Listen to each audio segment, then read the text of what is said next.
현대인의 생명을 위협하는 대표적인 질환, 암.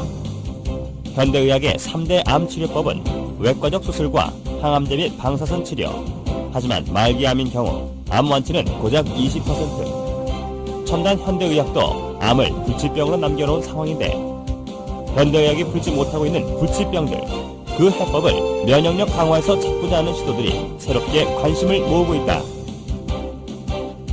이런 가운데 산학연 협동의 면역 연구 개발은 경쟁력 있는 결실을 연이어 내놓고 있는데 과감한 투자와 지속적인 연구로 부작용 없는 면역 치료에 도전하는 우리 의료계의 변화.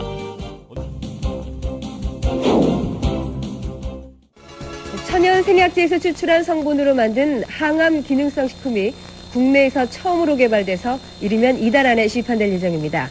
조용호 기자가 전합니다. 항암과 암치료 부작용이나 성인병을 예방하기 위해 개발된 기능성 식품입니다.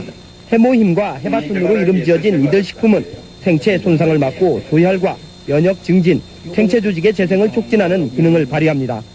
이러한 효능을 입증하기 위해 쥐에게 암세포를 투여해봤습니다.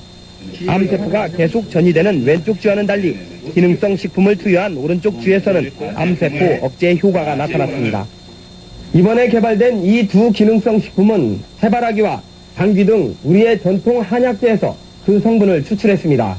생명공학과 방사선 기술로 천연생약제를 조합해 새로운 복합 물질을 만드는 방식을 썼습니다. 각각의 성분들을 분리를 해서 그것의 각각의 효능을 검증한 다음에 효능을 극대화할 수 있게 다시 그 성분들을 재구성한 겁니다. 종전의 천연생리 활성물질은 항암 효능에 한계가 있고 독성까지 강했습니다. 하지만 이번에 개발된 항암 기능성 식품은 여러 성분을 조합해 효능을 높이고 독성은 없앴습니다. 이들 항암 기능성 식품은 원자력 병원 등에서의 임상시험과 병행해 이번 달 안에 시판될 예정입니다. KBS 뉴스 조용호입니다.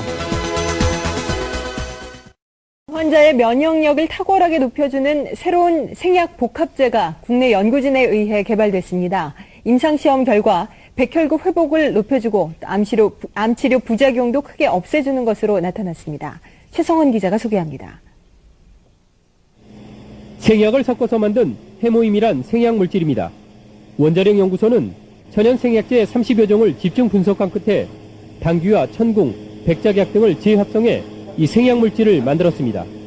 이들 생약제에는 면역을 활성화시키고 조혈장애를 없애는 황산화물이 있는데 연구팀은 이 성분들을 재구성하는 방법으로 면역 증강물질을 개발했습니다. 원자력 병원에서 임상시험을 한 결과 새 생약물질은 암 환자들의 면역력을 크게 높이는 것으로 나타났습니다.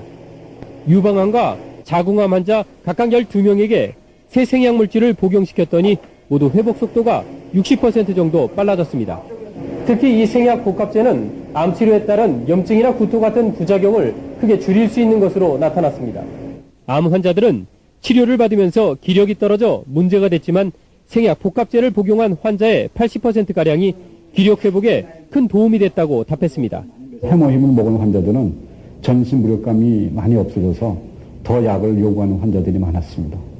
연구팀은 이 물질에 대한 2, 3차 임상시험을 거쳐 신약 개발에 나설 계획입니다. KBS 뉴스 최성원입니다. 한국원자력연구소가 정부 출연 연구기관으로서는 처음으로 기술 출자를 통한 벤처기업을 설립했습니다. 이번 투자는 금전이 아닌 기술 투자에서 연구기관 벤처 창업의 새로운 모델로 평가받고 있습니다. 대전에서 이정우 기자가 보도합니다. 천연 생약 복합 조성물인 해모임입니다. 한국원자력연구소가 중장기 연구개발 사업으로 개발한 이 생약 복합제는 동물 실험과 암 환자 임상 실험에서 효능이 입증되고 있습니다.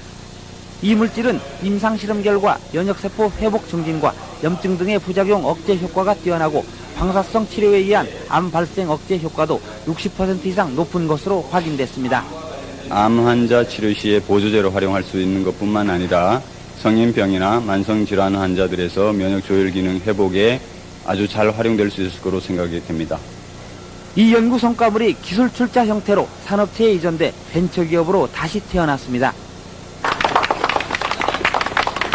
이번 기술 출자는 한국원자력연구소가 직접 벤처기업에 공동으로 참여하는 방식으로 그동안의 단순한 기술 이전과는 다릅니다. 정부 출연 연구기관의 기술 출자로 탄생한 벤처기업의 공식 출범은 연구 성과물에 대한 새로운 장을 열고 있습니다. 정부 지원만을 받는 연구소에서 탈피해 연구 성과물의 상용화, 산업화를 통해 경쟁력을 강화하고 이익금을 환수해 연구 기반 확충에도 도움을 줄 수 있다는 설명입니다. 연구자들이 더 용기를 가지고 더 좋은 연구 성과 내고 성과가 나오는 대로 민간에 이렇게 기술을 넘겨줘서 민간이 또 새로운 기업을 자꾸 창출하는 그런 아마 좋은 전기를 마련했다고 이렇게 봅니다. 기술투자 벤처기업은 금전 등 실물 자산이 아닌 특허와 실용신안 등 기술 투자로 이루어지기 때문에 연구기관 벤처 창업의 새로운 모델로 평가받고 있습니다. YTN 이정우입니다.